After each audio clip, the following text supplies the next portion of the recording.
ये इसके प्लस है। ये सारे जाएंगे जी MC4 कनेक्टर जो है डीसी कंबाइनर बॉक्स में। यहाँ पर इसका जो है मेल फीमेल इंसर्ट हुआ, ठीक है। ये इसका फ्यूज लगा हुआ है और ये इसका डिस्कनेक्टर है, ठीक है, या इसको स्विच भी कह सकते हैं। इसके अलावा ये SPD इसमें इंस्टॉल हुई है और इसके साथ इसका डिजिटल जो है मॉनिटर है और कम्युनिकेशन डिवाइस भी है जिसके जरिए से इसकी कम्युनिकेशन होती है। ये जाती है सीधा, इसकी अर्थिंग हो चुकी होती है, अर्थिंग इसकी कंप्लीट है। अर्थिंग का मकसद आपको पता है, मैंने वीडियोस में शेयर भी किया है। और जब ये स्ट्रिंग्स, ये नंबर ऑफ स्ट्रिंग 12 स्ट्रिंग्स है, मतलब 12 जो है या 4 ट्रैकर से, हर ट्रैकर पे 3 स्ट्रिंग है तो 4 ट्रैकर से ये 12 स्ट्रिंगें बन गई हैं। ये यहाँ पर इस बार बस बार के थ्रू से कंबाइन होकर LVDC केबल से MBPS के अंदर गई है। अब मैं किस चीज़ पर आना चाह रहा था कि जब सीरीज में कंबाइन होंगी तो ये यहाँ पर ये कनेक्ट होकर इनकी वोल्टेज जो करंट रेटिंग है वो ऐड हो जाएगी, ठीक है। तो ये जो LVDC केबल है इसकी करंट रेटिंग तो 1500 वोल्ट तक है, सॉरी वोल्टेज रेंज, लेकिन करंट रेटिंग इसकी मैक्सिमम 400 एम्पियर तक है, ठीक है। तो मतलब वोल्टेजेस सेम रहेंगे, करंट इनका कंबाइन हो गया, जमा हो गया, ठीक है। तो सीरीज से ये कनेक्शन क्या होगा, पैरेलल में हमारे पास कन्वर्ट हो गया इस जगह पर, ठीक है। तो ये थी हमारी स्ट्रिंग के बारे में कुछ इन्फॉर्मेशन।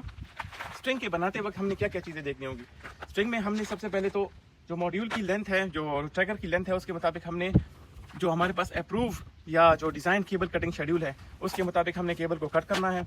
केबल को हमने प्रॉपर्ली प्रोटेक्ट करना है। केबल टाइज के ज़रिए से इसको हमने यहाँ पर हैंग करना है और इसमें हमने थोड़ी सी स्पेसिंग भी रखनी है, ज़्यादा नहीं रखनी, क्योंकि समर्स में ये जो है ना इसकी एक्सपेंशन हो जाती है, विंटर में कॉन्ट्रैक्ट होती है। तो जब ट्रैकर हमारे पास रोटेट करेगा ईस्ट टू वेस्ट साइड पे तो इसके केबल के फटने का या इसके डैमेज होने का खदशा है, तो इसलिए हमने इसमें थोड़ी लचक रखनी है। दूसरा जो MC4 कनेक्टर हम इसमें कनेक्ट कर रहे हैं, तो MC4 कनेक्टर भी हमने प्रॉपर उसकी क्रिम्पिंग करनी है। उसमें जो पिन्स इंस्टॉल होती हैं और इसके जो लॉक होते हैं उसको प्रॉपर लॉक करके जिसके खुसूसी स्पेशलाइज टूल होते हैं उसके ज़रिए से हमने इसकी क्रिम्पिंग करनी है। तो क्वालिटी पॉइंट ऑफ व्यू से हमने ये देखना है कि हम प्रॉपर MC4 कनेक्शन इसके लगाएं, केबल कटिंग प्रॉपर हो, केबल लेइंग प्रॉपर हो और इसमें किसी किस्म की ऐसी मतलब रुकावट ना आए जिसकी वजह से करंट का जो पाथ है वो इफेक्ट हो। इसके अलावा हमें सेफ्टी की कंसर्न्स का भी ख्याल रखना चाहिए। पूरे ट्रैकर सिस्टम की और जहाँ से स्ट्रिंग जा रही है तो उसकी हमने प्रॉपर अर्थिंग भी करनी होगी। तो ये थी कुछ इन्फॉर्मेशन।